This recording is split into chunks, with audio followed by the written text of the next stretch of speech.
Sa kanto't kalsada, nakapilat naghihintay. Bawat patak ng pawis para sa pamilya'y alay. Pero sa loob ng grupo, anong nakikita ko? Puno ng gulo, inggit at maling desisyon. Ito ang mga opisyal, nakaupo lang sa pwesto. Puno ng pangako pero wala namang gawa talaga. Sa halip na umulad, pababa ang patakbo. Dahil ang isipan ay makitid at hindi nakakakita ng malayo. Akala nila ang kapangyarihan ay pambubusabos. Sa kapwa-miyembro sila pa ang nagiging dagok. Imbes na magtulungan, naghihilaan pababa. Ang tunay na layunin unti-unting nawawala. Ito ang politika sa mundo ng tricycle.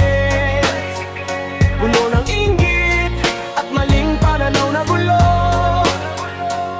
Mga pinuno at kasama kulang sa pag-iisip. Sa halip na umasenso, tayo lang ang nasisira at naliligaw. Hindi makita ang malawak na daan at hinaharap. Dahil ang utak ay nakakulong lang sa maliit na hangganan. Kaya't ang grupo ay nananatili sa ilalim at hirap. Dahil ang pamumuno at kaisipan ay laging kulang at maling akala.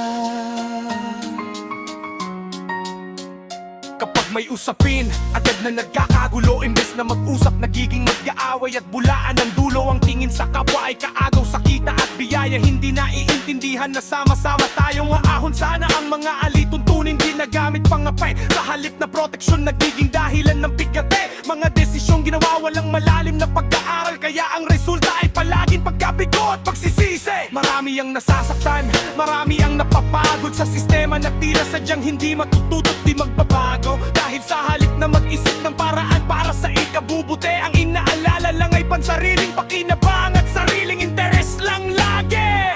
Ito ang politika sa mundo ng tricycle. Puno ng inggit at maling pananaw na gulo.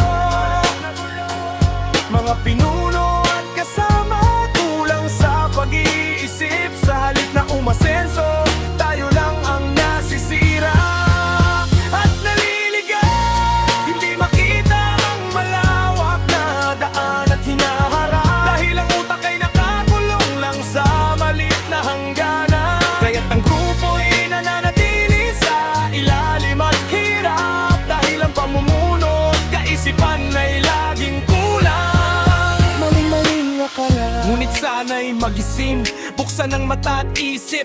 Hindi huli pa para sa tamang landas ay muling humakbang at tumahon. Ang tunay na pag-unlad ay nasa ating pagkakaisa. Sa malawak na kaisipan at tamang pamamahal at pagmamahal sa isa't isa. Hindi sa paglalaban o pagiging makitid ng pananaw, kundi sa pagtutulungan. Dito tayo aangat at kikilala ng lahat. Ang tricycle ay simbolo ng sipag at tiyaga.